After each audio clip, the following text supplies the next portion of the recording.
All right, welcome back to Making the Argument. And once again, we have a very interesting interview for you today. So anybody that's been watching this show for a while knows that we discuss the whole concept of, what does it mean to be a man? What does it mean to be a good husband? What does it mean to be a good father? And today we're going to be talking about something that, quite frankly, is going to be uncomfortable. But it's a discussion that needs to be had. And I want to hit this topic from a little bit different direction because there's a ton of people out there talking to young men, talking to young women about what they should be doing, what they should be, or don't do. Don't do this, don't do that, don't behave this way, don't behave. But today we have a guest that, again, grew up in a broken home, had dreams, had ambitions, and sought out to honestly follow them and completely got derailed on a different track. That took him down a different path that he found out a way to escape later. And what I think is so interesting about his story is, again, understanding that he can give you insight into not only a lifestyle, but an industry that I think, quite frankly, has lied to a lot of us. In fact, I know it has. And so I'm really honored that Joshua Broome would join us today. So Josh, how you doing, man? So good, Nick. So glad to be here. I'm glad that we made this happen. Had a lot of great conversations, speaking at events together, and I'm glad that you've invited me on your platform. All right, everyone, I hope you're enjoying this episode. As you can see, I am not in the studio right now, and that is because Nick Hamilton and I are over in Israel, touring Israel right now, and we're going to come back with some really good information about that. But I needed to do a quick plug for our friend over at Jeremy's Razors. That's right. As you can see, the glorious beard is now coming back. I think we're on day 12 right now. That's those Portuguese genes kicking in. But what that means is I get to use Jeremy's beard oil, not to mention the other products such as the brush and the comb, because again, you got to keep this tidy. You got to keep this tidy, right? And Tina also makes sure that I have to, keep this part shaved, and I use Jeremy's razors for that as well. Again, absolutely superior product. We don't just do business with people because they agree with us ideologically. We do business with people that also make a superior product, and Jeremy's Razors does just that. Plus, if you go on right now, jeremysrazors.com, you use promo code Nick, you're going to get 15% off. And again, it's not all about the razors, right? The razors are reason enough, but it's the beard oil, it's the beard grooming components that you can get. Plus, it's things like deodorant, it's things like soaps, it's all the things that, quite frankly, I don't want to go to the store for. I just want it to randomly show up at my house, and Jeremy's Razors makes it possible. So, jeremysrazors.com, promo code Nick, get that 15% off, and don't give your money to companies that hate you. Give it to Jeremy, and then he gives me some. So that's helpful. Thanks again. I hope you guys enjoy the episode. Well, I first met Josh, to give everyone some little context here. I first met Josh at a meeting that we were both invited to, where we were actually talking about various ways to combat human trafficking. As well as abuse, child abuse specifically, but other forms of abuse as well. And all of us kind of sitting around at this table had different backgrounds, and some people had been victims of abuse. Some people had engaged in recovering children, both domestically and internationally. Some of us were legislators. Some of us were soldiers. Some of us were intel analysts. Some people were kind of working on the ethical hacker front. And I'm looking over at this Josh Broome guy, and I'm like, all right, he's kind of a big dude, right? This guy work. All right. And I'm waiting for the story about, the military or law enforcement or something like that. And then Josh introduces himself as, spent quite a few years in the porn industry. I was like, oh, whoa. Didn't see that coming. I didn't see it coming. And even though, and I look back later, I was like, it was okay. It was there in our little pamphlet and whatnot, but I hadn't got to it as the various descriptions. And when you started talking, I was like, whoa, okay. I'm really interested to hear this story. So if you would tell us a little bit about, kind of like your starting point growing up and how you found yourself in this industry. And then again, by the grace of God, eventually left it. But share us a little bit of that backstory first. Yeah, I love that you are passionate about equipping fathers. Father myself, so I'm a father of 4 boys, and just looking at this world, it's like, hey, how can we equip these children to become men that not only know what they need to be wary of, but how do they advance in this world with their eyes open, knowing that the real danger that's out there, and how do they combat it? But a large part of my story is that aspect of fatherlessness. So I grew up in a small town in South Carolina, and normative, unfortunately, in Western culture, where a lot of people grow up without dads in their home. My mom got pregnant with me pretty young, pregnant at 15, had me at 16. And what was unique about my upbringing was that because the town was so small, so contrast, this is South Carolina. You got Charlotte, Matthews, Monroe, and you cross the state line, and you got the self-proclaimed watermelon capital of the world, Pageland, South Carolina. Like one grocery store, one gas station. So small that my dad, who I never had in my life or in my home, he was in that small town. So I would see him as I was getting older. And there were a few advancements on his part, trying to figure out how could he incorporate himself into my life. And, looking back on this, decades later, I have empathy for him in that this young man feeling shame, because as shame, it continues to exist, it compounds over time, and him not knowing what to do, and the enemy whispering in his ear. But what that looked like in my life was a young kid that was really confused because, I graduated with 100 people, and I was the only kid at my football and basketball and baseball games that didn't have a dad in the stands. I was the only person that I knew of that was playing basketball by themselves in their backyard. Throwing, I learned how to throw a football to receivers. I had different bushes who were running different routes. And I was confused about that as I got younger. And what almost made it more complicated was the fact that a few years after I was born, he gets married, has another family, and his family was not only more successful than my mom was. They literally lived beside his mom and dad. So all of a sudden they've got the nice home. They had multiple like Z71s like out in the yard. They lived on a farm, and they lived beside his mom and dad. So all of a sudden, everything that I thought existed only in a Hallmark movie, because I certainly didn't have it in my life, I thought I should have access to, but something in me made me believe, well, maybe I was disqualified from that because I was not good enough. What's wrong with me?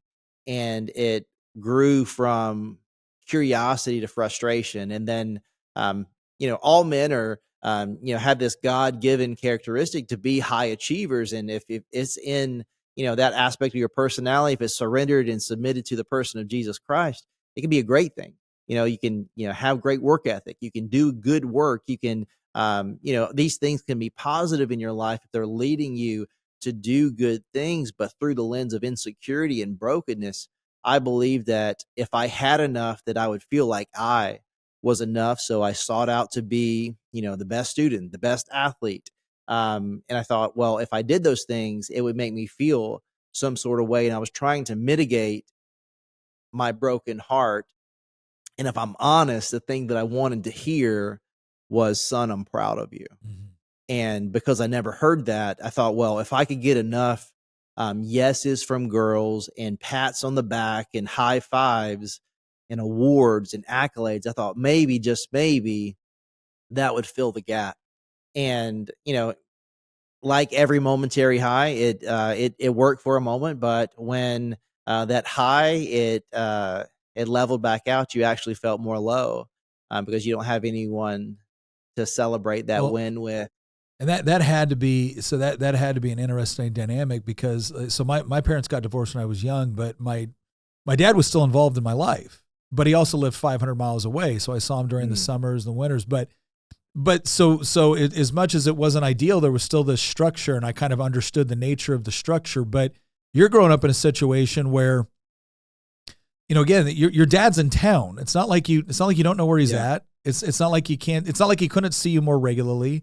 And you're doing all those things that you would think as any boy watching TV, you would think if I do these things, right, if I'm playing football and if I'm doing this and I'm a good athlete, those are things that are going to make my dad proud. I know because all my other buddies' dads are proud. So why isn't that had to be, I mean, that had to be a incredibly difficult dynamic. I mean, it's already difficult, but that just had to add to it. Yeah. I mean, yeah. And it, what was, because what was in me, it's almost like, hoping for something that is probably not going to happen. And that hope that you have is like, so for me to explain this best, so my mom did get married when I was 7, and from 7 to 11, she was married to this horrific person. He was abusive, drug addict. But the good thing that came out of it was my brother. And the thing that really marked him was the inconsistency and the broken promises, where after they were divorced, he would promise, hey, I'm going to show up. And then he wouldn't show up. And then he would show up, and then not show up. He would get arrested and disappear for months. And I think that for me, in a similar way as I remember him so clearly, with, in the South with the screen door, with the wood door open and the screen door closed, and looking out the screen door, waiting on his dad to come pick him up at 10 o'clock because he said he would. And then 10:30 comes, 11 o'clock comes, 11:30, 12 o'clock, still looking out the door. He's pacing, but still looking, still hoping, but he never shows up. In the same way, every award ceremony, every game, I'm hopeful, but my hope started to dissipate over time. And I thought, well, maybe I'll just chase after this feeling of I'm good enough. And maybe that just has to be good enough in itself because he never showed up. Yeah. So you're experiencing this growing up, small town, and you're being relatively successful within that sporting environment and whatnot. So you're getting positive feedback, but you're not getting positive feedback from your father. You're not getting any engagement from your dad. And like you said, it's this idea of highs and lows because there's something missing that isn't going to be answered just by kind of these temporary accolades. But how does that translate into what you plan to do? Like, as you're getting closer to like high school ending and whatnot, how does that translate into, again, trying to find something to replace what was needed from your dad? Yeah. So for me, I started modeling and acting also when I was around 13, 14 years old. And interestingly enough, that was the first time that I saw pornography. Wow. And this had a really, it was interesting because all of a sudden I was invited into a more nuanced world.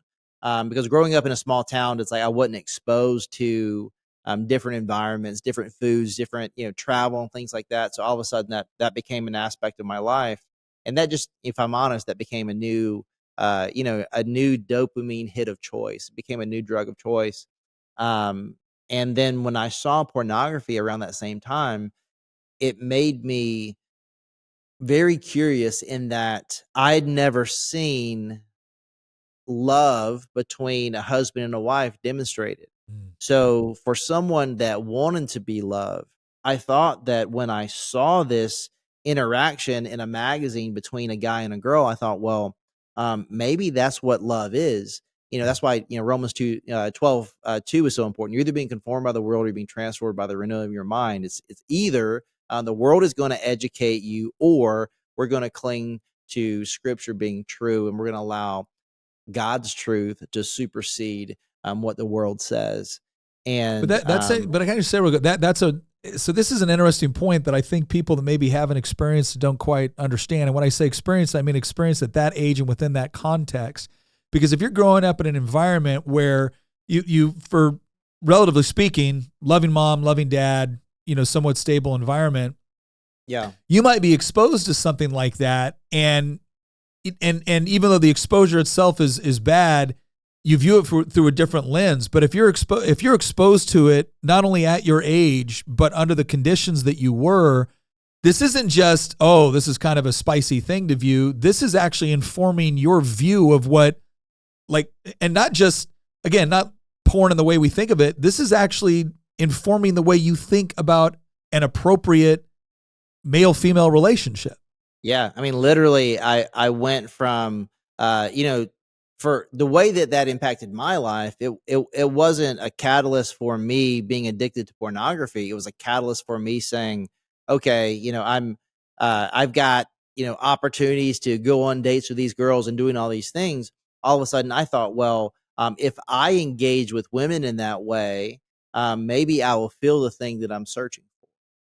And Yeah. so, yeah, like to your point, in a real way, I saw that as an educational component in me starting to understand, well, maybe if I don't feel loved or I'm not experiencing what I want or what I need, maybe if I experience this aspect of intimacy, then I will feel closer, close enough to that person, or maybe in some way I will feel loved in a way that I don't. Because I mean, what you said is true. Like my mom, amazing, but the practicality of a single mom providing for a family is she worked a ton, and she worked in the restaurant industry. So she didn't work a 9 to 5. She worked like a 10 to 7 or 8, sometimes 9 o'clock. Yeah.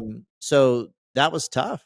Well, and let's Because face it, if you're a successful athlete in a small town and you're picking up modeling gigs at this was, by the way, not my experience. Like, you're picking up modeling gigs at like 13 and 14 years old, that's taking you out of town or taking you out of their environments. That's an incredible. I mean, you have a lack of supervision just by the practical necessity that your mom needs to work, but you're also trying to find opportunities, and she's probably excited that you're getting opportunities. But man, that's a lot of pressure on a kid trying to make sense of the world. Oh, certainly. And if I'm honest, it was crushing me. And What do you mean by that? I think that when you pursue something and you achieve it, and like the when you pursue something that you think is going to give you something, and then you achieve it and it doesn't make you feel like you thought it would, Gotcha. it's pretty demoralizing. When you pursue this conquest, you pursue the girl that no one can get, or if the thing that you wish that you had. I mean, to put it in a sense that, outside of my own life, it's like, to the person that is struggling with pornography, and they think like, well, the pornography addiction is going to go away when I get married, because I'm actually going to have sex, and I've been good, right? So I haven't had any kind of sex with a person, but I've had these, this sexual immorality in my life for so long. But I'm in this disbelief of, if I have a wife, then this negative behavior is just gonna all of a sudden magically be eradicated from my life. It's this disillusionment that comes with sin. It's like, well, if I had the right truck, if I had the right title, if I had the right job, if I had more money, if I had more influence, if I had more, or something, whatever that thing is, when it doesn't make you feel like you thought it would when you achieve it, it levels you. Yeah. And I experienced that many times. So Yet I found myself continuing going back over and over again. So, and I mean, which is kind of understandable, because if you're looking for something that's going to make you feel validated and like appreciated for what you do, then you go to the areas where you're at least getting some appreciation. So how do you go from, again, kind of doing this and being introduced to this world in South Carolina? How does that take you all the way out to the West Coast? Yeah. So, for about 2 years, so I went to college in Florence, South Carolina, so Francis Marion University. Went there, studied theater for a while, joined a fraternity, did all the things. And really, I was just trying to have a good time. And if I'm honest, and in the middle of that, I started to have more success as a model, which was, if I'm honest, it was frustrating, because the thing that I want to be the thing that I wanted to be successful doing was acting. Yet that was something that didn't come as easily, and the opportunities didn't come in the frequency in which modeling did. So I just kind of am like, okay, I'll ride this ship, but hopefully I'll get to where I want to go, because those worlds are somewhat interconnected. But I had an agent that I had worked with a little bit in the mainstream world, and a talent, a talent agent, and she ultimately said, "Hey, I think that you're doing great. You got a good look, and your resume's decent, but if you were in closer proximity to the industry in which you want to be a part of, then the frequency in which you would be working would increase. So, to make it practical, if you move to either LA, New York, or Miami, then that would be advantageous for your career. And LA seemed like it made sense for me, specifically Hollywood. So I dropped out of college the second semester of my sophomore year and moved to Hollywood. And this agent signed me, and everything happened that she said would. Like, I started working a decent amount, and but at the same time, I'm not comparing my success to the things in which I'm experiencing. I'm looking to my left or right, and the people around me were having more success, or they seemed to be, because they had a level of contentment or joy that I didn't have. And more, or like whatever it was never enough, and I always felt left out or looked over. And that led to me living a lifestyle that was, that there's people who, spend more money than they make. And then there were me, like I was living far beyond my means. I had to be the guy with a table. I had to be getting bottles. I had to be at, whatever place that had just opened up, or in Vegas or LA or whatever. And that led to me needing to, make more money than I was making. So it made sense for a lot of people, like in that field, to work at bars or like hotel bars or restaurants and or clubs in LA. And there it was more like, hey, let me see your headshot and contrast your resume, because really it was a networking opportunity, and people there were seasonal, and they were really there to kind of get by or meet someone or whatever. But I'm in this place, and while I'm there, three girls walk in, and essentially they were headhunters from the porn industry. And they asked me, hey, would you be interested in meeting with our agent? And I know that you're passionate about this, and this is something that I get the opportunity to speak all over, and predominantly in churches. And I think language is so important. And they used language that broke down barriers that, because I was susceptible to manipulation, they used familiar language with me that I said yes to things that I ought not say yes to. And they said, hey, we want you to meet with our agent. He's at this studio, and he will talk to you about maybe going on an audition. And I knew I should have said no, but if I'm honest, I was living in a way that wasn't that different than what you would see in a porn film. So I'm like, okay, well, maybe I'll just meet with the guy. Like, what harm could it do? And if I go to meet this guy and he's in, like, a roach motel in the middle of nowhere, like picking lint out of his belly button, I'm just gonna like hightail it out of there. But I get there, and it's this very nice studio adjacent to Universal Studios, right off of a Hollywood Bowl, in this very prominent area in Studio City. And I walk in, and receptionist, and wait here, and you'll meet with this guy. And I sit down. He was very forward. And he asked me three questions. He said, how did you grow up? What are you doing in LA? And what do you hope to accomplish?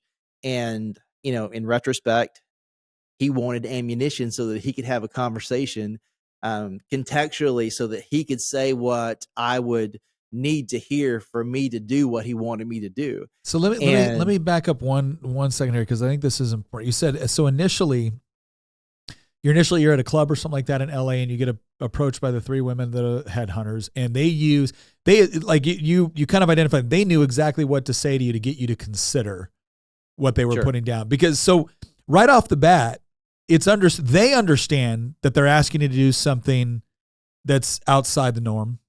You Sure. understand that you're being asked to do something outside the norm, but they know how to talk to you, and it becomes easy to justify based off of the things that the way you're already living your life at that point doesn't seem all that different, except you're not getting paid and it's not getting filmed. Sure. And so again, you come up, there's these justifications, and we all do this. Like, we all do this in our lives with a million different things. But I'm just trying to get an idea for how this process goes, because there are so many people that will try to say, oh, this is just normal and sex work is work and no big deal. If that was true, they wouldn't have needed to approach you the way they did. He wouldn't have needed to ask you the questions that he did.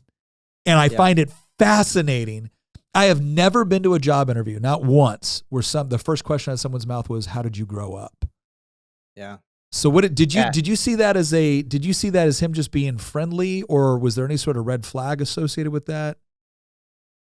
I mean, I should have, but I mean, I think in a way I was kind of captivated by the moment, maybe a little nervous.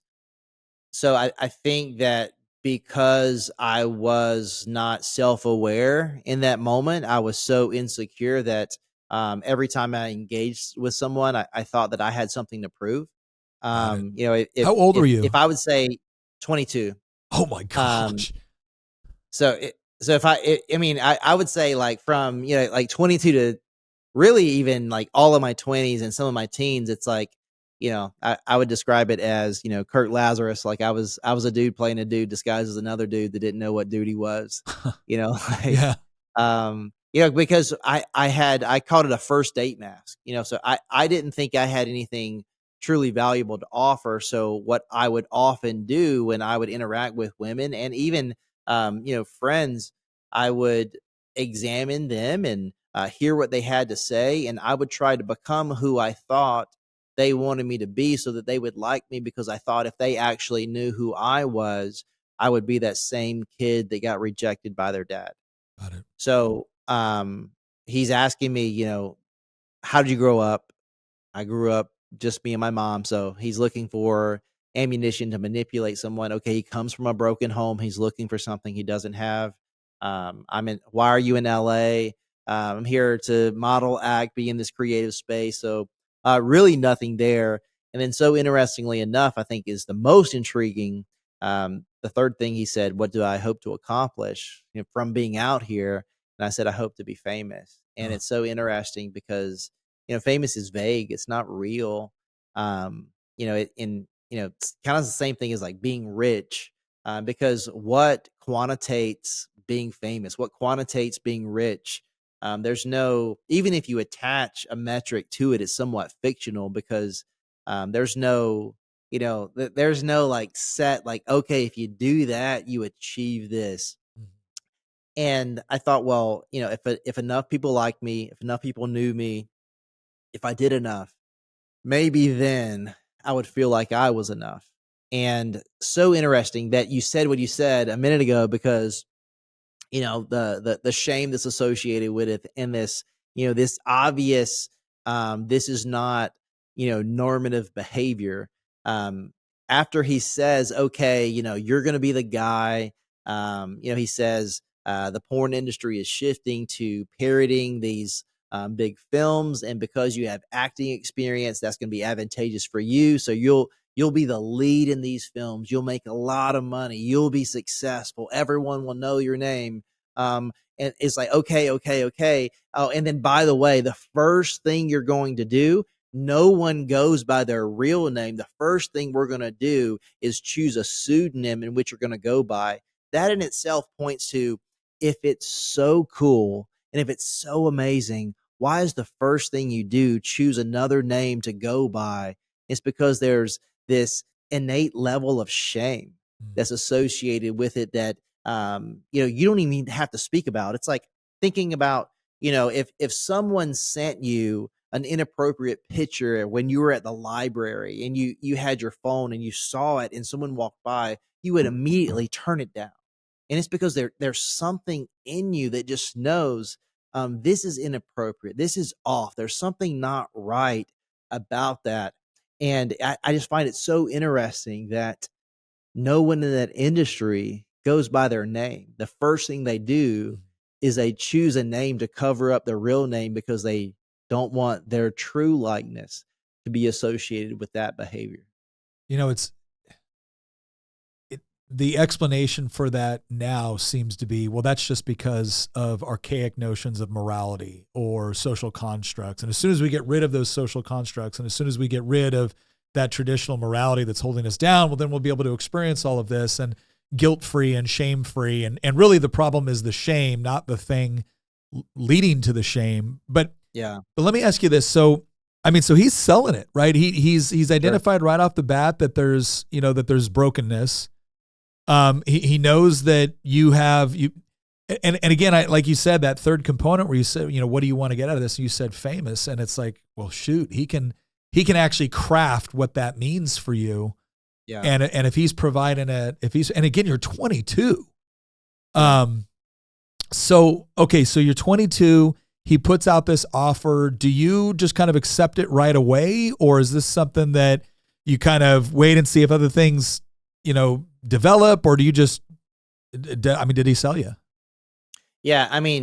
I think that because I thought, I think there were two contributing factors to the way in which I lived my life.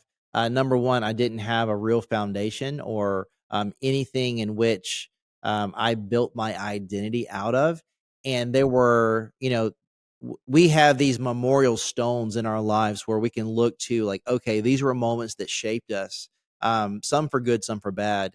And for me, my identity was I was my mother's son. That was the thing in which I was most proud of. That was the thing that I clung to. I loved my mom. She was the only person that never let me down. She was the only person that never hurt me. She did any and everything to provide for me, in spite of us living in government housing and having food stamps and things like that. She still would find a way for me to do one thing per year, like I would go to basketball camp at University of South Carolina. And that was like, that was my birthday, Christmas, the one-stop shop gift. And I was just like, in retrospect, I'm like, how did she do it? Well, she did it working 80, 90 hours a week. And I remember so clearly I was 10 years old, and there was a dresser that was pushed against my mom's bedroom door, and I heard a ruckus, and I heard my mom, it sounded like she was being harmed. And I went and I tried to push the door open, and I couldn't. And I remember having my forearm against the door, and I pushed it enough just where I could see through this crack, and I saw this man hitting my mom. And no matter how hard I pushed, no matter how hard I tried, I couldn't get the door open. I couldn't save her. And I think like that was crippling for me in a way, because I had one job, and it was to protect my mom. And I think that moment scarred me in a way where I found myself justifying doing things I ought not do, because I thought I lost a level of my identity, because if I can't even do that right, what good am I? And I think like that played into it definitely played in a way, like, not like, I don't want to say, that caused me to do that, because I think, upon my own volition, I chose to do those things. But our feelings and trauma and brokenness, they often factor into the way in which we see ourselves, which impacts the things we do and how we rationalize decisions that we make. But leading into that, that was a factor. It's like, man, I'm not good enough to actually make it anyway. So it's like maybe this counterfeit version of this dream that I have that he's offering, I know this is not what I want to do, but maybe I'm just not good enough to make it. Maybe this is as good as it's going to get for me. So I was continuously selling myself short in a way because of how I saw myself. So I thought, well, this is probably not something I should do, but maybe I should at least consider it. And then he said, well, the first thing that you would do is go get a full panel STD test and AIDS test. There's one lab that everyone goes to create a consistent sample across the board. And I was like, well, I've lived a very promiscuous life. Probably wouldn't hurt to go get this test. So I did. I went and got it, and everything came back fine. And so now that was essentially your work permit for that industry. That's all you needed to work. And he called me and he was like, okay, like everything came back clean. I can set up a shoot for you tomorrow if that works for you. And I was like, sure. And then he's like, well, I'm going to send a car to pick you up. I'm going to send a town car to come pick you up, and they're going to take you to the location. And I was asking him, I was like, well, I can just, I can get there myself. Like, just give me the address, and then I'll show up. Just tell me what time to be there. He's like, no. He's like, the way we like to do things is we would, since it's your first time, we would like to send a car to pick you up just to cater to you and, alleviate some of the stress. Mm-hmm. And then that car will take you there and pick you up. And then I thought, all that, like, I thought in my mind at that moment, I was like, oh, that sounds cool. This person's like really trying to take care of me. And then I thought, like, what would it hurt? No one's going to know anyway. I'll just do one. How big of a deal could it be? And I go, and, this town car picks me up, takes me to this studio, and I get to set, and there's some receptionist there, like, hey, fill out this paperwork. I didn't read anything. I just signed everything. And man, I would love to come back and just touch on the paperwork that I signed, because it's crazy. But then I walk in, and then there's a couple girls in makeup in this little like lighted area. And then I continue walking, and there's catering and all this stuff. And I was like, man, this feels very familiar to other things that I've done. And then I continue walking, and then there's this sea of lights and these groups of photographers around this girl. And a PA comes up to me, and he's like, hey, I understand that this is your first scene. Here's a Viagra. If you want to take it, take it. If you don't, it's in your hand. It's yours. If you've never taken anything like this before, I would bite it in half. We need you in 30, 45 minutes. And I was just like, oh man, and I go to the bathroom, and I'm like looking at myself in the mirror. I'm like, what have you done? Like, how can you get out of this? So let me ask you a question real quick, if I can. I'm sorry. Sure. There's going to be guys listening to this going, what do you mean? How did you get yourself into this? Right? You're because in their minds, they're thinking, oh, this is a beautiful woman, and you're about to get paid to go have a good time. Right? Like, so what was it in that moment? Because again, if you're someone that's approaching this from maybe like a worldview, like I grew up in a Christian worldview where we had various views on this stuff, right? But you didn't, right? You didn't necessarily grow up with any sort of adverse thoughts about, doing this, not necessarily anyways. So what was it, do you think, in that moment to where, a 22-year-old guy watching this is thinking, what are you upset about? But you were. Why was that? Yeah, I mean, I think just the reality of like looking over at this girl and seeing not one, not two, but three cameras filming her. It's like this sea of lights. It's super intimidating. And, I kind of went into it, like this is 2006, so like I thought like, maybe like a handheld like camcorder, and I was going to walk in a bedroom and I would hand it over after the fact. But all of a sudden, this is going to be very different than I thought it was going to be. And then I began to think about, well, what if someone sees this? Yeah. And then I kind of get to it. I get in this place where it's almost like a kid at a sleepover that needs to call their dad or mom to come pick them up. And it's like, if I want to leave, I'm not even sure where I am. Like, how am I going to get out of here? Yeah. And I'm like, what? I'm going to call the agent and say, hey man, I changed my mind. Can you take me home? I was like, oh, and so shame in that aspect, it was like, oh, like pride and shame. It's like, I can't do that. And then I think there's so many times that we believe we've gone so far that we need to keep going, and that's Satan talking. There's so many times where it's like, okay, we did this thing one time, so we might as well do it another time. Or, well, I've already gone this far, so I might as well continue going. And it just wasn't true. Like there was nothing stopping me from walking out that door but me. And like, sure, there was a level of manipulation, but I could have left, but I didn't. So I popped the entire Viagra, chugged a water, and walked into this sea of lights. Never made eye contact with a girl. So it's like you're like the guy's using erectile dysfunction medication, the girl's using like numbing cream. There's 3 cameras. There's a guy like, often a pimp or a boyfriend or something like in the corner watching, eating Doritos. There's a sea light like underneath you. There's a boom like right by your head. And then you're not having sex.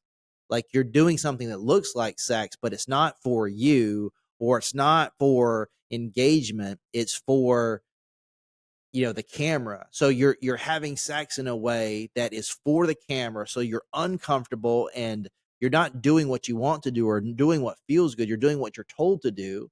And it was just this like really like slimy, like gross feeling interaction. And even like when the girl is like, it looks if the girl is looking at you, like back then, like these are back in the day where they had these like gigantic cameras. There's literally a camera guy with the camera draped over my shoulder, and the girl's looking at the camera lens, and my head's like, way off. I'm trying to get out of the way, because the reality is, by no means is it, am I comfortable? Are we engaging in this intimacy? Are we connected? No, we're completely disconnected. And the only thing that matters is her looking in the lens of that camera, making the person watching that believe as if this is not this aspect of fantasy or fiction. They want it to seem as if it's real. And then after the fact, I felt like, oh my gosh, like I'll never do that again. Like I couldn't wash off the way that I felt. I got like $500. I'm just like, this just wasn't worth it. And I was like, I'll never do this again. No chance. I'll never do this again. I made $500 working at that restaurant. Like there's no chance I'll ever do this again.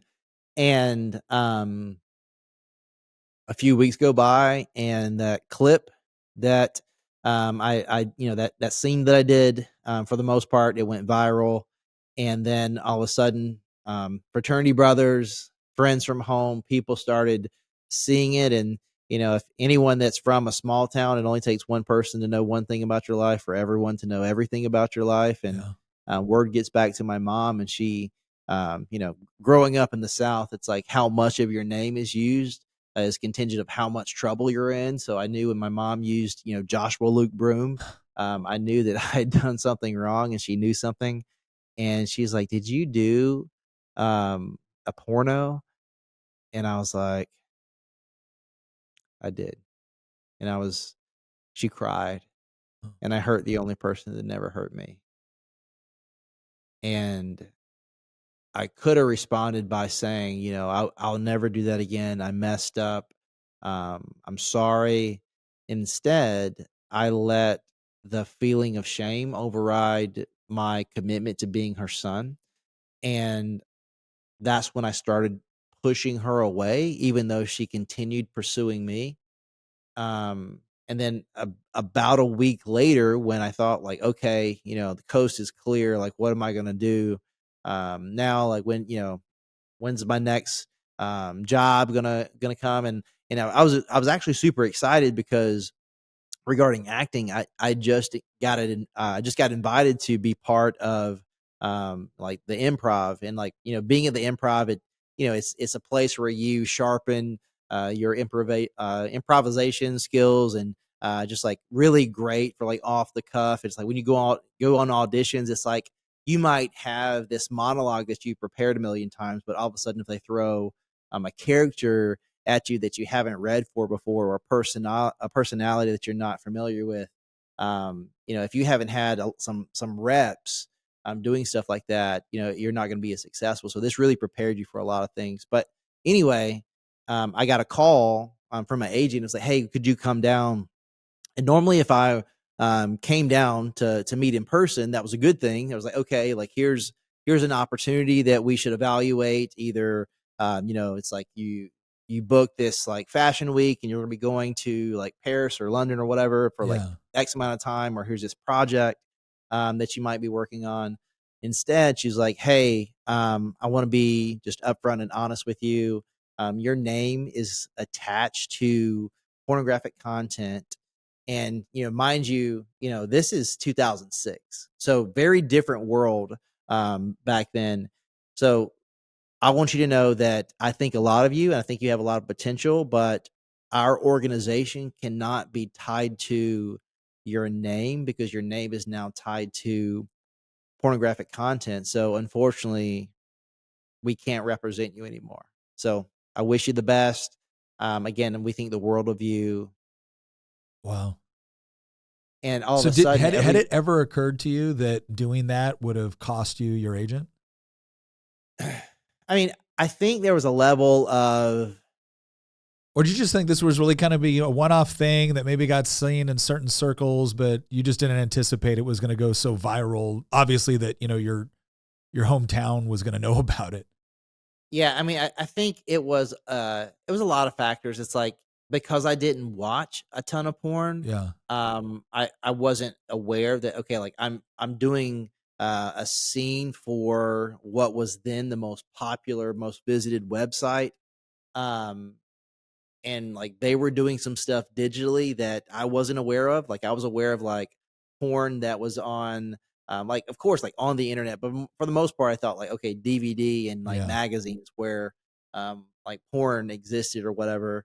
I guess I was just naive, and I guess I didn't want to believe that if I did that it would cost me something, and I certainly didn't count the cost.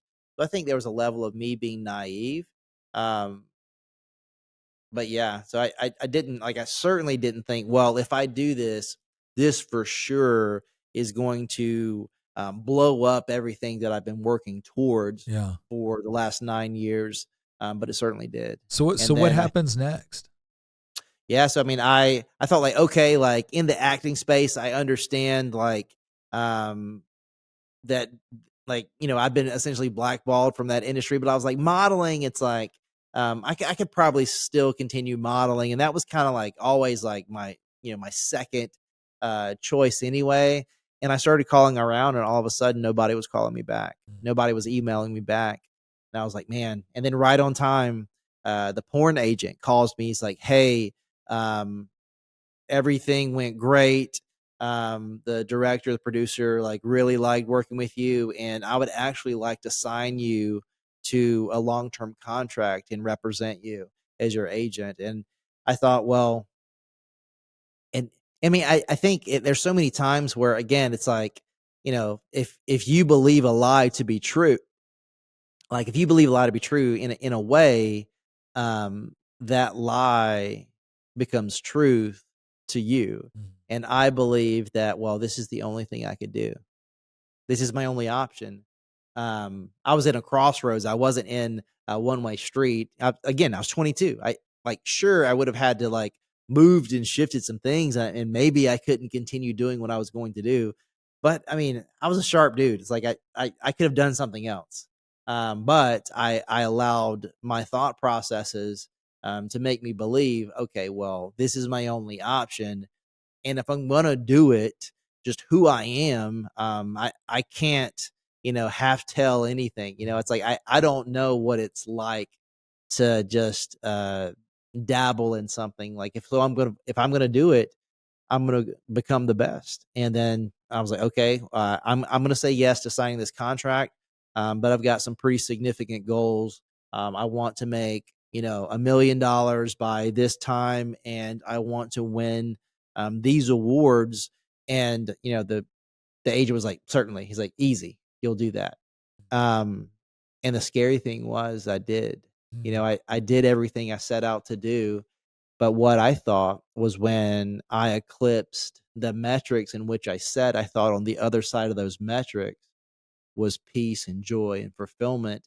And after 6 years and 1,000 movies and millions of dollars made and tons of awards won, on the other side of that was an amplified anxiety, a deepened depression. And in 2012, I won Performer of the Year, which is like the biggest award a guy can win in that industry.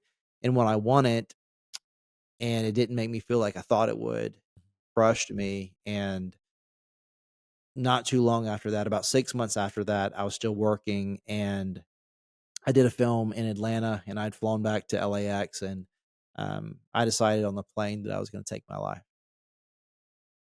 Let me ask you something real quick, because I want to. You had brought something. You brought two things up as you were describing this, because I want to talk about this, but I feel like there's two other things in there. One, you had mentioned the paperwork, the contract that they made you sign.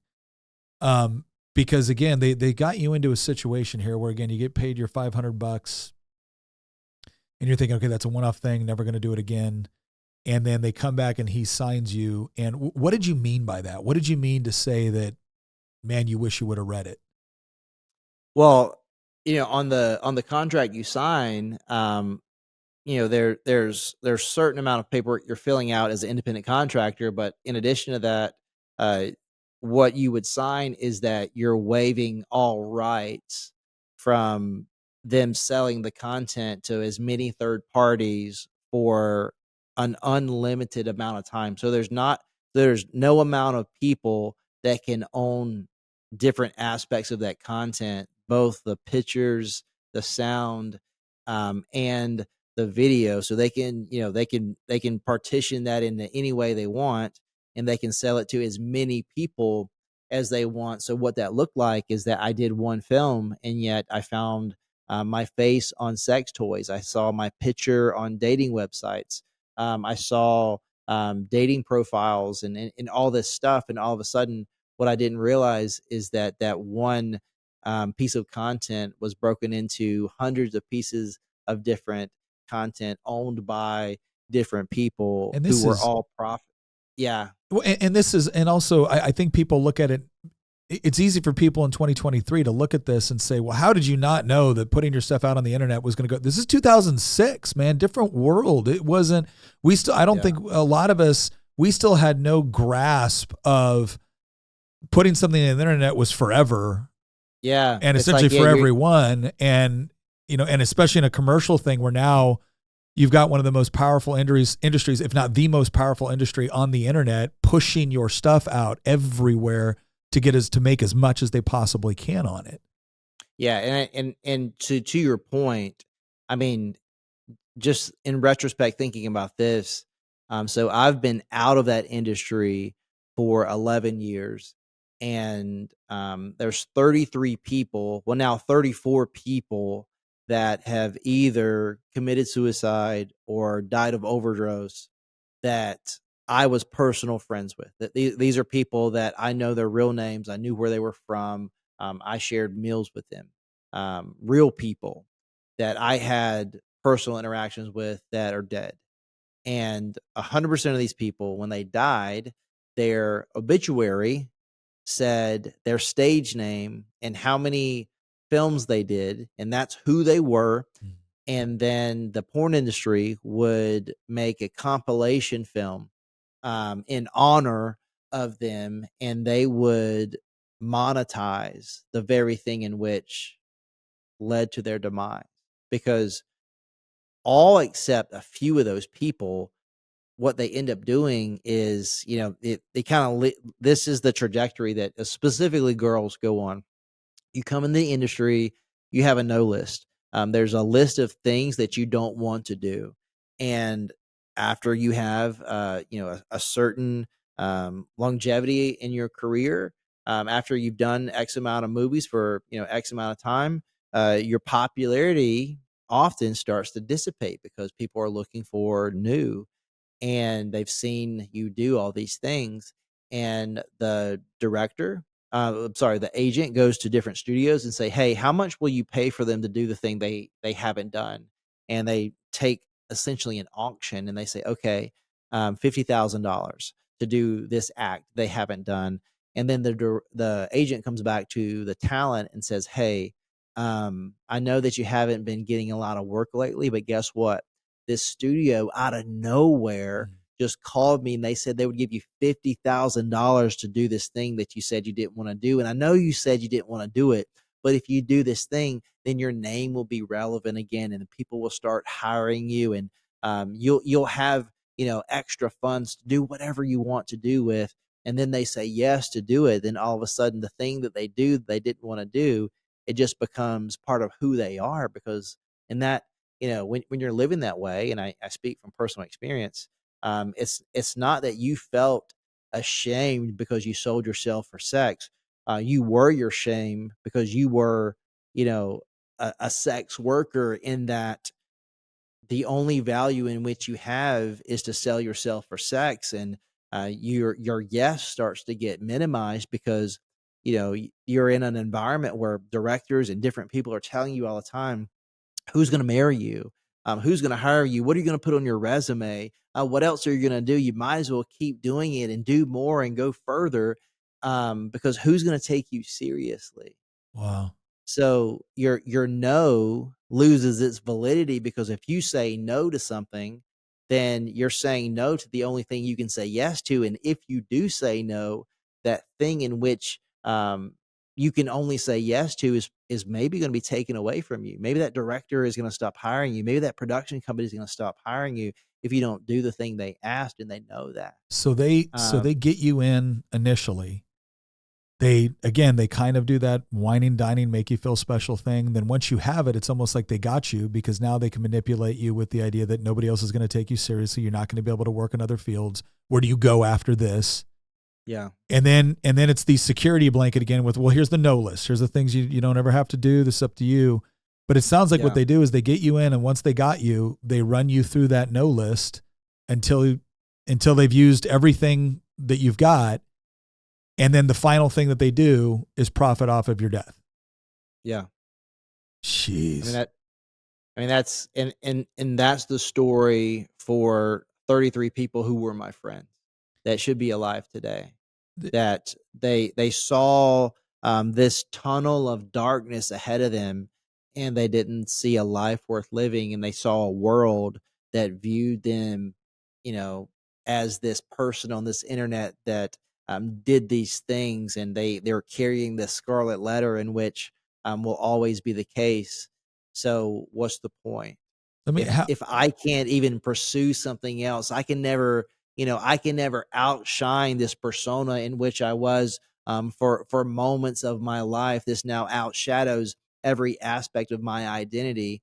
I either, tell myself a lie and live a lie in which I say, I love the industry. I love what I do. I'm made for this. I've always wanted to do this. I love my job. What else, what else are you going to say? Because even if you're a walking hypocrite, you have to say that, because to say, well, I hate myself, I hate my job, but this is just what I have to do. How long are you going to last with that mentality? How often was like copious amounts of drug use? Was that common with respect to shooting and stuff like that, with people trying to get over, like, kind of the idea of what they were doing and what it meant for them?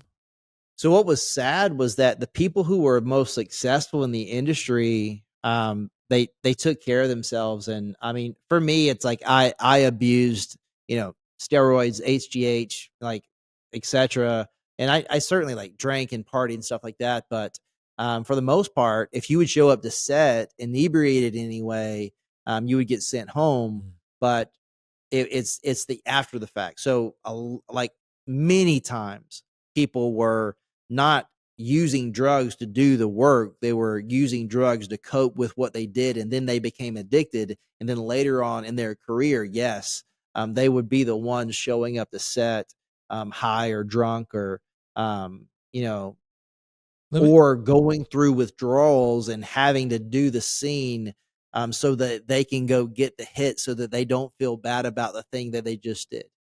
there was another thing you mentioned early on when you were talking about that first time that you went in there to do this, and you said, it's not this idea where it's this intimate thing between you and a beautiful woman or something. It's not. There's a bunch of people around. There's cameras all over the place. It feels completely disconnected, and then you mentioned that you look over and there's her boyfriend or there's her pimp.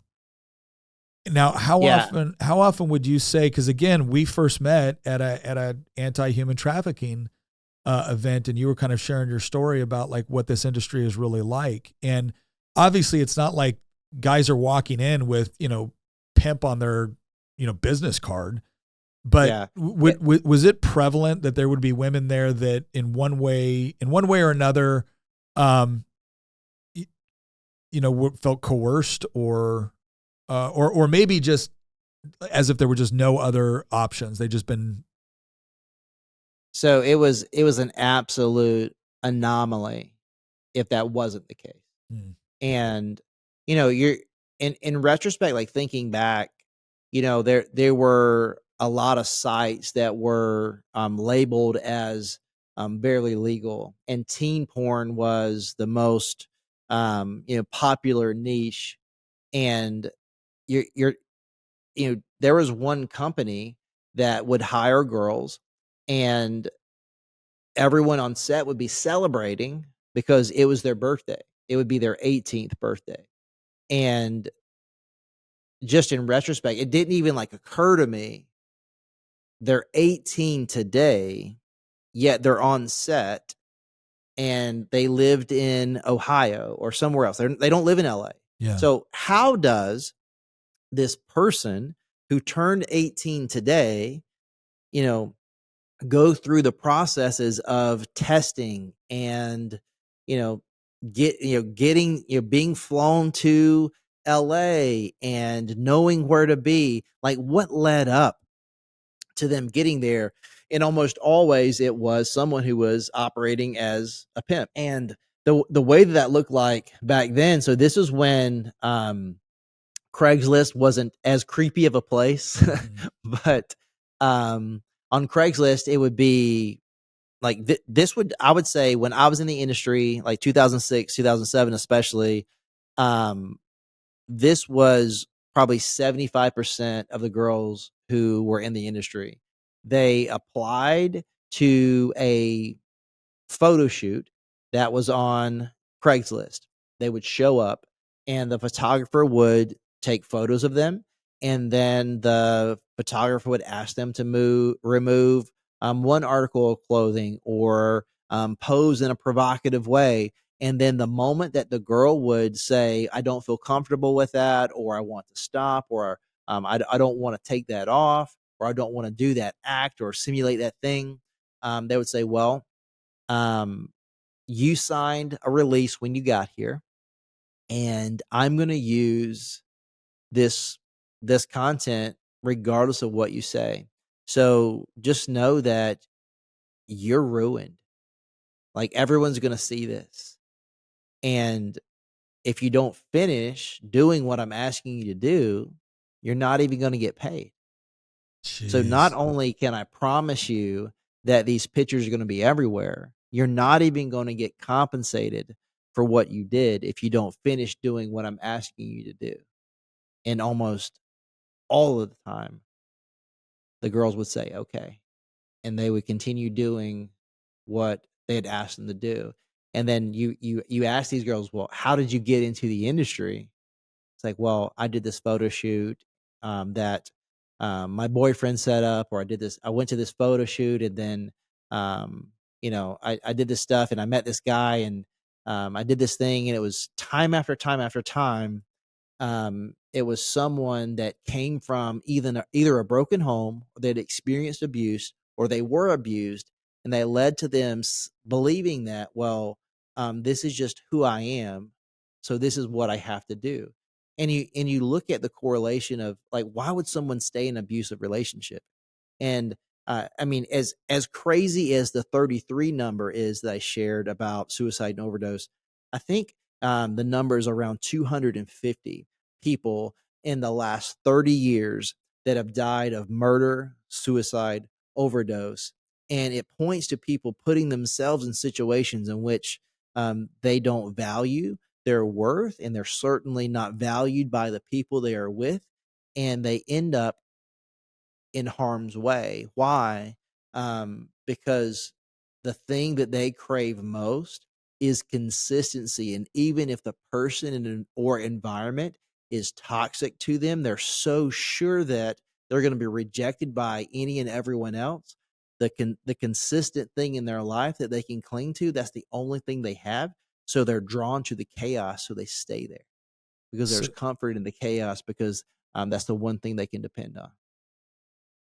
so So you had a lot of the men and the women involved in this, broken families. You had a lot of women that find themselves where they went to something that they thought maybe they didn't think it was, maybe they thought it was innocent, maybe they didn't think it was totally innocent, but they still thought they were in control of their situation, only to find out that they were essentially going to be, if not, I mean, blackmail is a form of coercion. And if somebody is inviting you to a photo shoot and you say, I'm not comfortable past this, and they say, okay, well, you signed a waiver, I'm going to send this everywhere, or you can continue to do this. It's not hard to see how a young woman from, a broken home doesn't have somebody that is looking out for her or there to protect her, doesn't have a father that's looking out for her to protect her. We have this idea, and this was something that, our mutual friend Victor Marx talked about, is like, we have this idea after watching things like Sound of Freedom, that it's the idea of a kid getting kidnapped. And instead we fail to realize that sometimes it really can be as simple as a 16 or 17-year-old thinking that she's going to go do a photo shoot. She's going to be a famous model one day. She's going to be an actress one day. And then all of a sudden it goes a little bit farther and a little bit farther. And the next thing you know, it's not because she desperately always wanted to be in this industry, porn industry. It's because she thinks she's damaged goods. And this is it. And this is all she's good for anymore.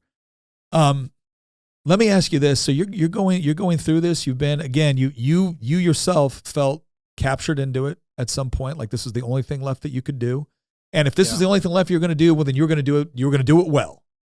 And so you experienced what anybody would call like the success, kind of the height of the success within this industry that you're now in. And so it wasn't as if, again, you decided that if this is my fate, well, then I'm going to seize it.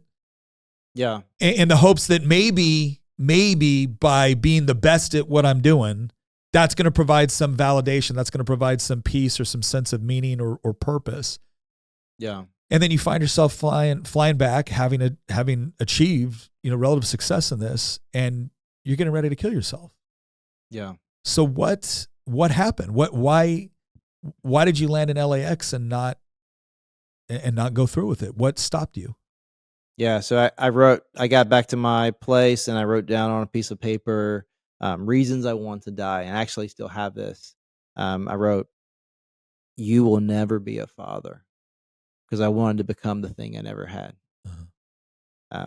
"You'll never be a husband," because I wanted to become to someone what I never saw my mom experience. And to be clear, when I say become a father, I don't mean get a girl pregnant.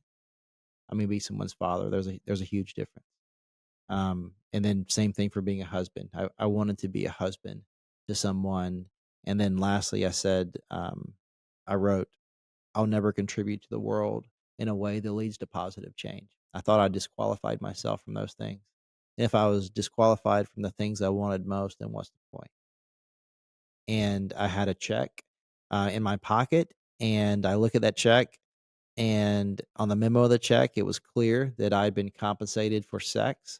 And normally, my MO was that I would go to a Dropbox, mobile deposit, do anything to, not have a human interaction when I'm making that transaction. But on this day, that's exactly what I wanted. What I wanted I need someone to agree with me. I wanted someone to justify the thing, and I was setting out to do. And I walked into this bank and I slid the check across the counter, and I waited for the antagonistic remark. I waited for the shaking of the head, the sound of disgust. And she didn't really react. She, went about her business, and then she handed me a receipt. And as I took the receipt and I started to walk away, she said, "One moment, Joshua. Excuse me, Joshua. Can I help you? Joshua, are you okay?" And to be clear, she wasn't in a, this wasn't a customer service moment. This was seeing a young man that was, you know, pale, sweating, terrified, visibly not okay. And she saw me in that moment, and she simply said, "Joshua, are you okay?" And the gravity of that was that I had isolated myself and disconnected myself from anyone and everyone that actually knew me, to the point that in that industry, going by a stage name, I haven't even heard my real name in over a year, because I allowed, the people in the gym and my barber and the people at the studio, of course, to call me by this stage name. But anyone that loved me enough to tell me the truth, to say, "Joshua, dude, what are you doing with your life? What are you doing, man? You're better than this." Because the way that works, like, if you said, "Hey, man, I heard you speaking to your wife in a way that doesn't line up with the man I know you are. Are you feeling all right? Like, what's going on?"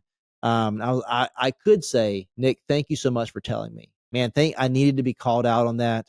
I'm tired and frustrated, and I should not have spoke to my wife like that. I need to apologize to her. And man, I would love to grab a cup of coffee with you and just download some stuff going on in my life with you. Thank you for caring enough to say that to me. That probably wasn't easy to say. Thank you."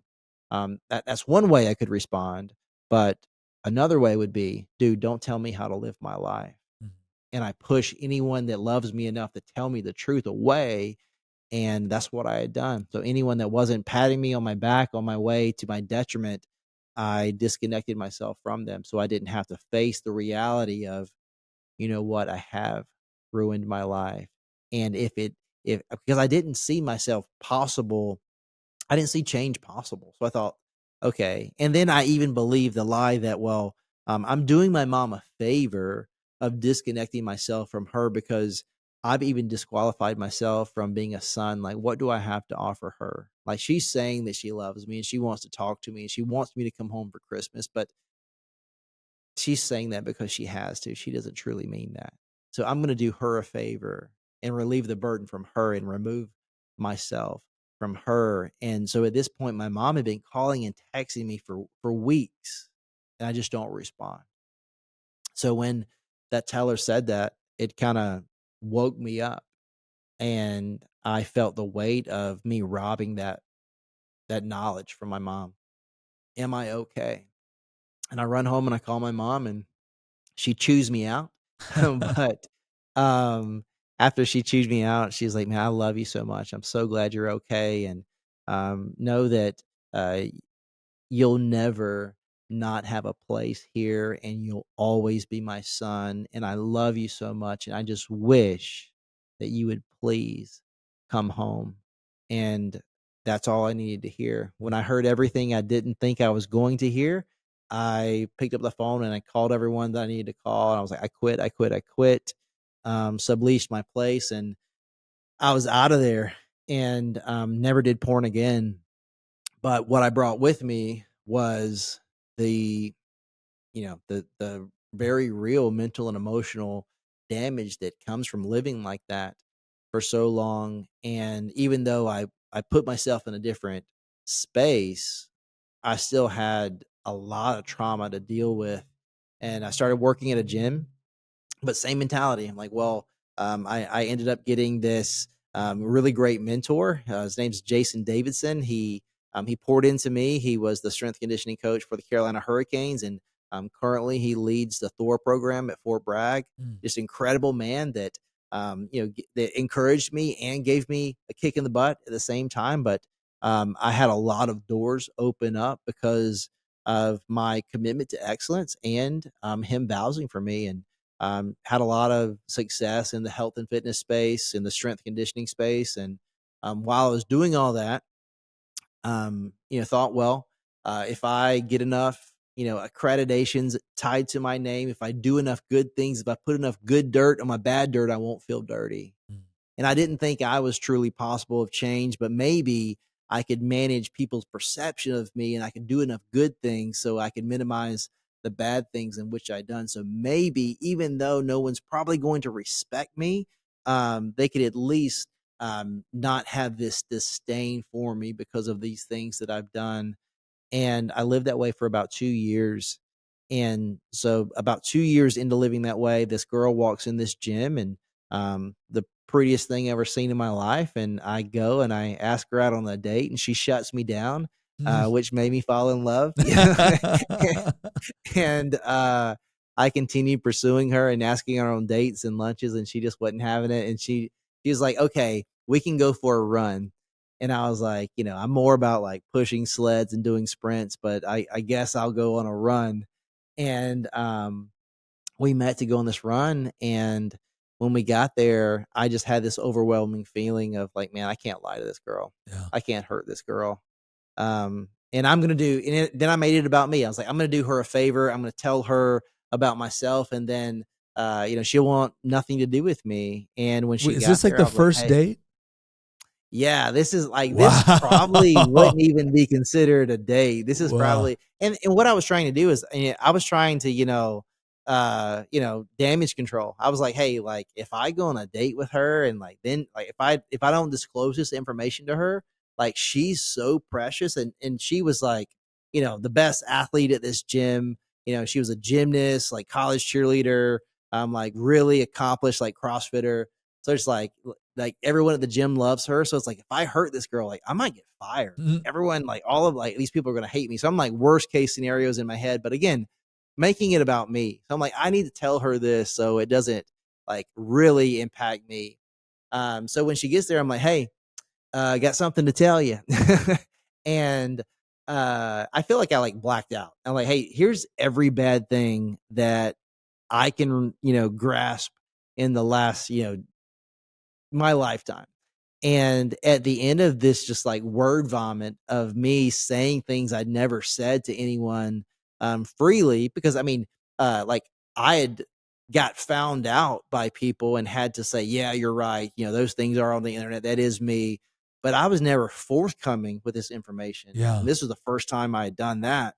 So I'm like, hey, these things are true about me. This is who I am. And she very quickly said, well, are you doing these things now? And I was like, no, it's been a little over 2 years. So this is Easter 9 years ago. So I left in the industry. So this is Easter 2015. And I had left the industry in January of 2013. And she was like, okay. And then she, we continue walking, and it's just like, is she gonna slug me? Or Yeah. should I just leave? Should I just let her be? Like, and then she just kind of like plants her feet, and she plants her feet and looks at me very seriously, and just like everything about her demeanor changes. And she said, "I want you to know that a person is not defined by the worst thing they've ever done, and a person is not defined by the greatest thing they'll ever do. There's a God that exists outside of time, space, and matter, and He created everything, including me and you. He has the final say. He says who you are. So while those feelings might be true, and you may have done those things, that's not who you are. Do you know who God is?" And I was like, maybe. Wow. Because I mean, What did you feel? my Did you feel like just relieved in that moment? Did you feel oh like, yeah, dude. Like it's like, yeah, like yes, 1,000%. But also like very conflicted, because like what she said was like, hold on, because what I believed to be 1,000% true was that who I was at my core was this unwanted child, which made me invaluable, and I carried the scarlet letter in which I done bad things. So I'm not only a bad person, but I'm a bad person who has their highlight reel of all the things that I would never want you to know on the internet, and anyone on earth can find them with one click of a button. This is who I am. And she was like, no, no, no, you're not God. So you don't get to define who you are. The things that happened to you and the things you did, sure, that makes you see yourself in a certain way. Yes, that thing, those feelings associated with those are real, but that in no way, shape, or form constitutes who you are, because you're not God. Mm. And I was just like, I'm floored by that, because she confronted the thing in which, I created my identity by. And, and I like kind of, I tried to kind of be like, okay, well, maybe, I know God, like, I don't know. And it's like, well, I did go to church like as a kid. My grandfather and grandmother loved Jesus. So maybe, I'm a Christian by association. I believe there's, a creator that created everything. Sure. Like I would even say, hey, the cosmological argument, like that makes sense. Like a timeless, spaceless, intelligent designer created all these things simultaneously. Like, yeah, like that makes sense. But then what she was talking about was different, because Yeah. she was saying, hey, well, myself, I've been following Jesus since I was in the 7th grade. My whole family is followers of Jesus, and I'm not perfect by any means. But I want you to know that the foundation that I make decisions from and live my life through is my relationship with Jesus. So tell me about yourself. What kind of food do you like? What are your hopes and dreams? I was like, who are you? Like, are you an alien? Like, what, what, what's going on? Wow. And then we just walk and talk for hours. And then we text like high school idiots for the rest of the week. And then when Sunday comes around, she invites me to church. And I go to church and I hear this sermon based on 2 Samuel chapter 9 about this dynamic between David and Mephibosheth. And David was this king that had this covenantal promise with Jonathan, and Jonathan had a son Yeah. named Mephibosheth, and he had promised kindness to his son forever.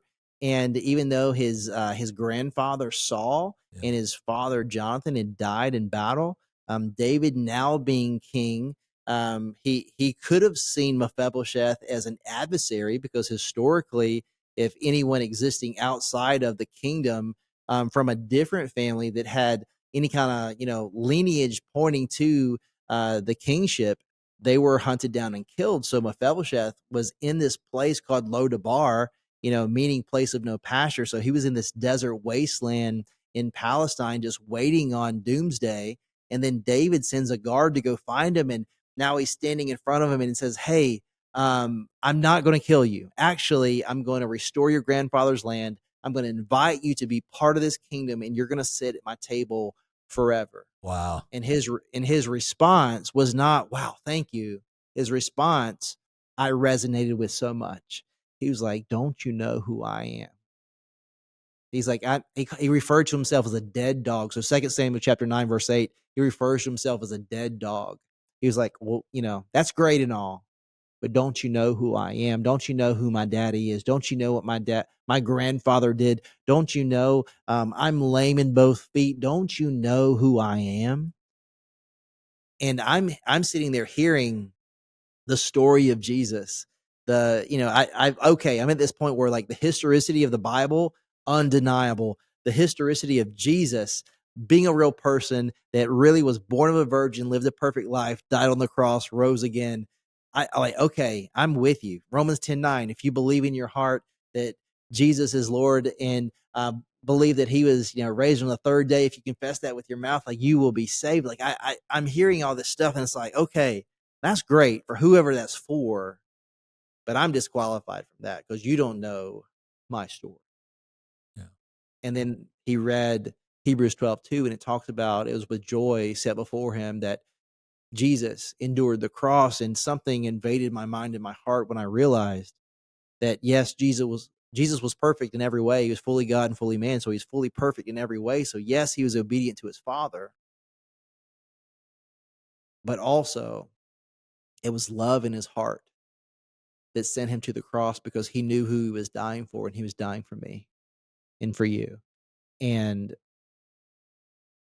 just the thought that entered my mind and entered my heart was that not only has my desire for a good father come to be this, this realization point that he had always been with me. And I had pictures in my mind of times where I should be dead. There's people that I have interacted with that have died from HIV. There's been people, shot and killed in proximity to me. There's been times where I woke up in a ditch. There's been times throughout my life that I should be dead. And yet I saw this loving father protecting me in spite of myself. Romans 5:8. While we were at our worst, Christ died for us. And I realized the father that I always wanted, I actually had. And he was waiting for me. And he loved me. And that wrecked me in the best of ways. And I surrendered my life to Jesus. And that girl that I went on that walk with, her name is Hope. And she's been my wife for 8 years. And we have 4 boys. And Ephesians 3:20 is real. I have not what I hoped I would ever have. I wouldn't have had the guts to dream to have the life that I have today. So as you look back on that note you wrote out, Yeah, as justification for ending your life, you're now a father, you're now a husband, and you're now doing something that is truly beneficial. yeah. Yeah, and my focus is on a multitude of things. It's, really men, ministry, and marriage. And that's the 3 buckets in which I pour my life out to. It's, how do how did I become, because, again, God redeems everything, including, my personality and my commitment to things. So 3 days after I give my life to Jesus, I find myself in this church. And I'm like, hey, how do I learn to read the Bible? Yeah. How do I learn to pour my life out for the one who died for me? How do I do that? Like, where do I sign up? What do I do? And there was a man that loved me enough to not do the bare minimum, but he committed his time and effort to me, and he unlocked something in me that I didn't know that I had. I think we all need someone to help us optimize our lives, to help us reach the capacity in which we didn't see ourselves to have, because we need, that Proverbs 27:6. We need that, the wounds of a friend. We need loving correction. We need people that love us enough to tell us the truth. We need people that have our back. And we started meeting weekly, and he taught me how to read the Bible, taught me how to study the Bible. And then he started having these meetings with me, and he not only was like, he wasn't just giving me a checklist of, hey, are you doing these things? And are you not doing these things? Where are the things that you don't want to think? Where are those thoughts taking you? And what's the behavior attached to those? And I really started getting to the root of these things. The pornography epidemic that we have in this world, it stems from an identity crisis, and pornography is, something that you use to put a Band-Aid on a wound from something else. It was a wound or a lack or a compromise in your life. That Let me ask you this, because this is something where, there was at various times when you were describing how you felt about being in this industry, there was a lot of discussion about like the shame associated with it. Yeah. And shame has the ability to, I always tell people, when people are confronted with shame, there's usually 2 responses to it. There's repentance and there's doubling down. Yeah. And the repentance usually only comes when someone feels like there's a way out. And the doubling down comes when they don't feel like there is. When like, this is it. This is the only option. If this is all I got, well, then that's it. And I have seen this drive right now. And it's not just within pornography. It's within any list of things that I think when you use the term identity crisis, that's absolutely appropriate. That's the thing that explains, I think, so much of what's going on, is because when we try to identify ourselves outside of who God made us to be, it's never going to be sufficient. And so we're always going to be throwing things into a chasm that's never going to be filled up, because it's not what it's for. So here's my question. Yeah. What do you say to the people that say, no, Josh, the problem was not what you were doing or the industry or all the other things you mentioned. The problem was the shame. So we just need to Right. remove the shame. Yeah. What is your response to that? Yeah. I mean, I think the shame, it is born out of a place that you can't run from. Mm. I think that there's this overarching uh, truth that we were never made to live that way. And when you do something that is outside of God's design, the feeling that you feel is shame, and and the byproduct of shame is isolation, and that's why there's this cyclical effect tied to it. But it's so interesting. So I spoke at a philanthropy event in West Palm Beach a few months ago or a few weeks ago, and after the talk that I gave, at the end of it, someone came up to me and said, "Well, um, people are just going to watch porn." So wouldn't a more realistic solution, instead of so my life's goal is to eradicate the porn industry in which we know it to be today. Mhm. I'm not naive to think that sexual immorality is going anywhere. That's always going to exist, but to eradicate the existence of pornography in how we know it today, it's like, man, that's just not realistic. That's not realistic. Wouldn't a better course be to advocate for ethical pornography? And I was like, man, if you plant the same seed in the same ground, you're going to get the same fruit every time. And what you're doing is you're just going back. We did a an 8-part docu-series podcast around my story and then the growth of the porn industry. And it's like, you look at how it went from, print to, magazines to silent films to what we know it to be today. It's like that's the trajectory it takes. No matter where you start, if you plant an evil thing, an evil fruit is going to grow from it. No matter how you slice it. So, to the thing of shame, you can't remove shame from something that's always going to cause shame. It's impossible. So that there is no way around a bad thing, I feel like being a it's catalyst for pain, destruction, and hurt. yeah. I feel like it's it's like removing pain from something that physically hurts you, right? There's actually a condition where people don't feel pain with respect to the nerves not working properly or the brain not processing it properly. And it doesn't mean that, oh, great, you just don't feel pain. No, it's actually incredibly debilitating and dangerous, because the pain receptors are absolutely important to let you know that what you're doing is harmful. And when people can't feel that pain, or they can't feel the heat or whatever it is, what ends up happening Yeah. is they're not better off for it. They die, Yeah. or they lose a limb, or they get a horrible infection or whatever it is. But it gets worse, because the problem is not the shame. The problem is that which legitimately causes the shame.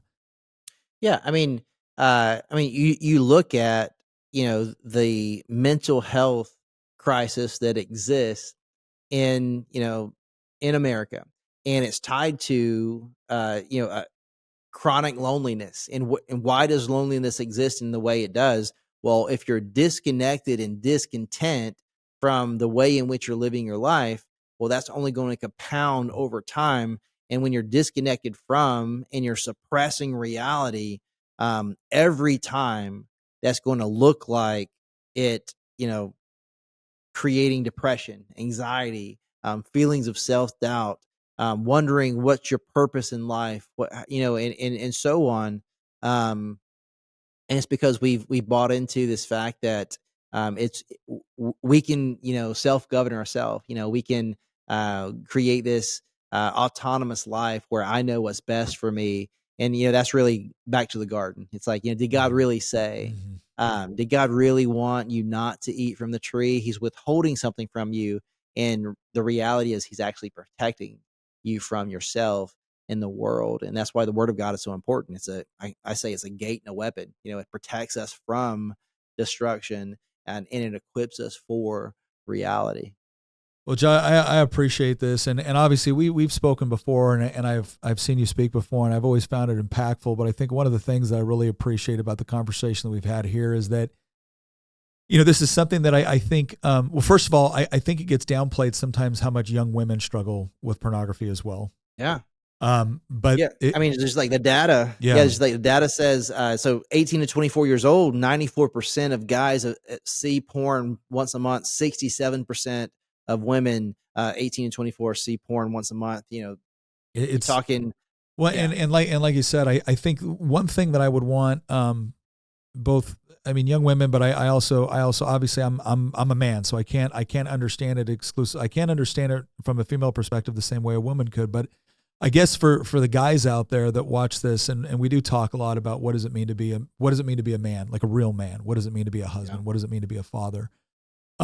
I guess one of the things that I've been convicted about is that what guys think they're seeing, and look, God made us to find the female form beautiful and exotic, yeah, and all of that. And he made, and I absolutely believe he made sex to be a beautiful thing between a husband and a wife, something to experience, to not only there for obviously the pleasure of that, but to actually get to take part in the creation of human life as a result of it. Sure. Is just an amazing gift.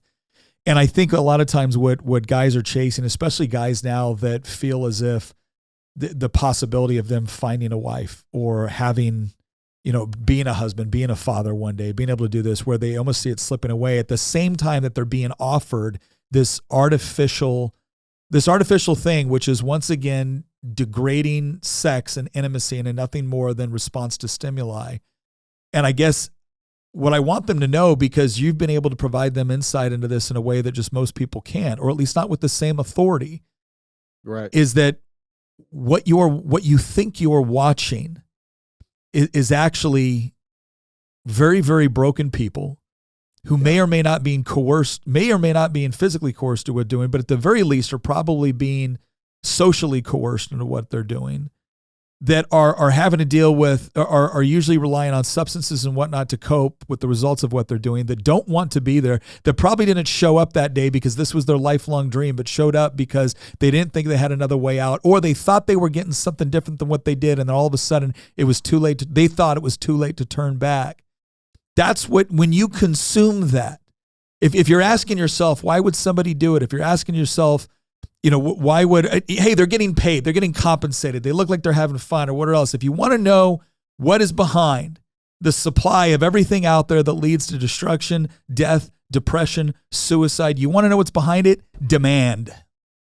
Demand is behind it. And it's not the demand of the people that engage in the act. A lot of times it's the demand of the people that are consuming it.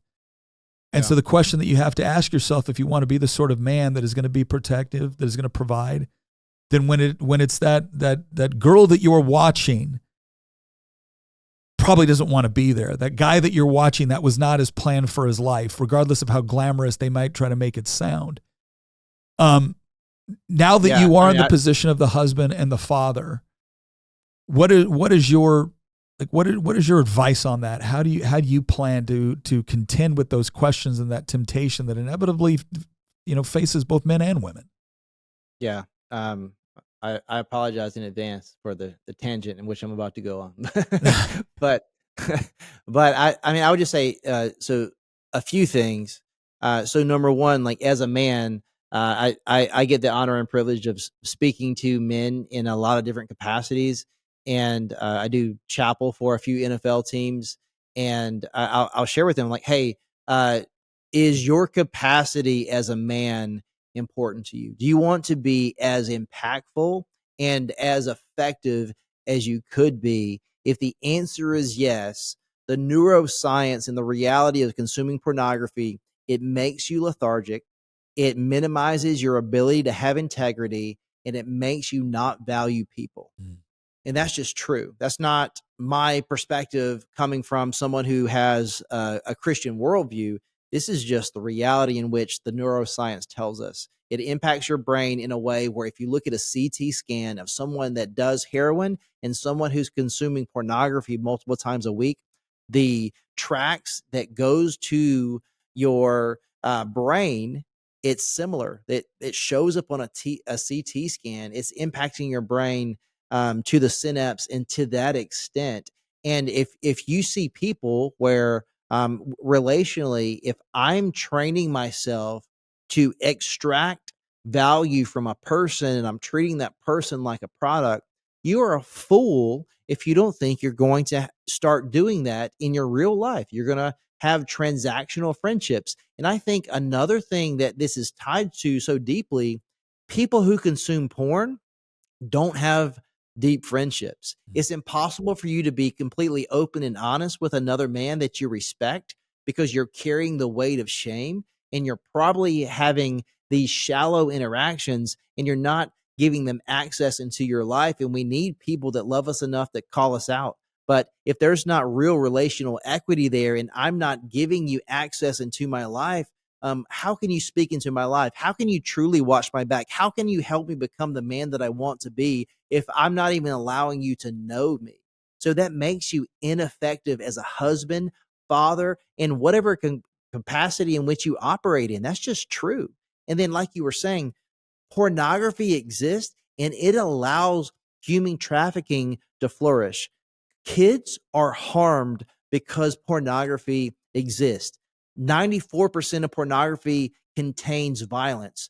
In a real way, Ted Bundy is an extreme example, but many examples of people watching pornography, developing an appetite for something that they never naturally would have developed an appetite for, and then going and doing the thing in which they saw because the dopamine hit that they used to get from the screen in their hand, it doesn't do it anymore. And all of a sudden they live their lives believing that the thing in which they've seen is reality, and it's not. There's a Nobel Prize piece of research called supernormal stimulus.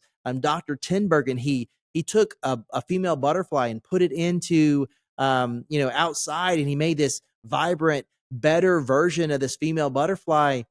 And what happened is the male butterflies, they tried to mate with this. They started ignoring the females, and then they started fighting among themselves, and then they started to die off because the thing in which they had an appetite for didn't exist. And in the same way, porn is a fictional representation of sex. And now we're seeing at an astronomical rate 18 to 24-year-olds struggling with erectile dysfunction medication. They're needing erectile dysfunction medication.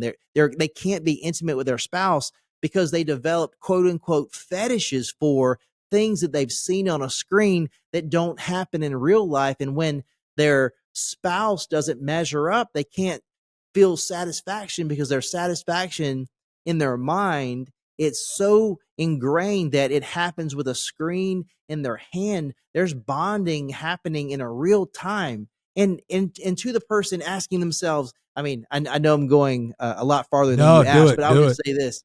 And I'll just say this, like to the person saying, hey, is masturbation a bad thing? Is masturbation something that I ought not do? I'll just say this. If you are in belief that you are training yourself to be a good spouse, to be a good husband, what you're doing is you are training yourself to incorporate disconnection from a human being, connection with your hand in a screen, and to finish quickly. So what you're doing is you're practicing being a poor lover. You're practicing disconnecting yourself from reality. And the byproduct of that is when you are with your spouse, you're going to find yourself not only still addicted to porn, you're going to be more addicted to porn because the shame that comes from not being able to satisfy your wife is going to weigh on you so heavily, you're going to turn back to the place in which you came from. And that, in just a nutshell, is the reality in which pornography is disrupting homes. You know, it's 50% of marriages that end in divorce in the US. It has something to do with pornography, either it in itself or it leads to a deeper level of infidelity.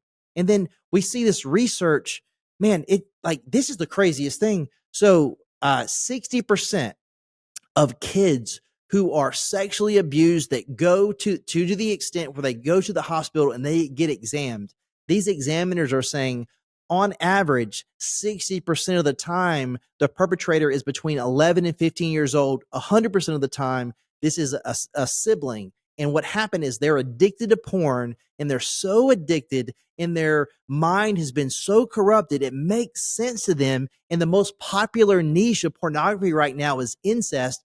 They conceptualize, I'm going to do this to my brother or sister because I need to satisfy this craving that I have. And 60% of sexual assaults are happening 11 to 15 years old is the normative age gap. And this is what's happening in America, not in this crazy place. Like, this is happening in your back door. Mm-hmm. So, like, is it bad? Yeah. Is it destructive to you? Yes. And if you want to be the man that you are called to be a good husband, to be a good father, to be a protector, a contributor to this world, you cannot do that to the extent in which you could when you're consuming something that is diminishing not only your worth, but the way in which you see people across the board. No, that wasn't a tangent at all, man. That was awesome. No, because again, I think a big part of this is that a lot of young men are just being tired of being told no, or they're being tired of, well, you can't do that. Why? Because it's bad. And it's like, well, look, here's the scientific reasons it's bad. Here's the moral reasons it's bad. Here's the emotional reasons it's bad. Here's the social reasons it's bad. Here's the physical reasons it's bad. And oh, by the way, do you want to be the sort of man that you can admire? Do you want to be the sort of man that is capable and is honest and has integrity? And do you want to be the sort of man that is going to be the sort of husband he needs to be for his wife? And yes, that also means physically. Well, then don't sabotage it, and certainly don't sabotage it with something that you know is destroying the very people that are producing it. Yeah, like you're literally putting poison into your mind. Like, why would you willingly corrupt yourself? Like, why would you willingly, diagnose yourself with something that is disruptive and destructive in every aspect of your life? Yeah. Like physically, mentally, emotionally. There's in every way that matters, it disconnects you from any level of contentment.